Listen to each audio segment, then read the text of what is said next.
tingin mo papatulang ka ni Lorraine? Hindi. Di ba, Lorraine?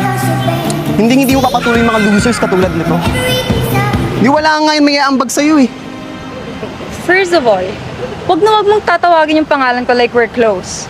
Second, how dare you speak to her that way? Di ka ba marunong rumispeto ng babae? Lorraine, Ano ba? wag papatol dyan. Ano pagmamalaki niya sa'yo? Daliri? Alam mo kanina ka pa eh. Nakakainis ka na. Unang-una, why are you talking to her that way? Di ka marunong rumispeto ng babae? Ha? At pangalawa, kung may loser dito, ikaw yon. Teka lang ha.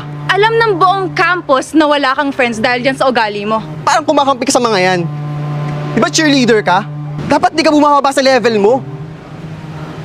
Alam mo, kung may mababang level dito, ikaw yon. Ako? At saka ngayong nakita kita ng malapitan, ang pangit mo pala, no?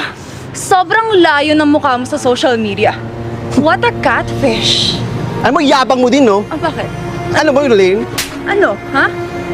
Hawakan mo ako? Ano? Kala mo di kita Yabang mo ha!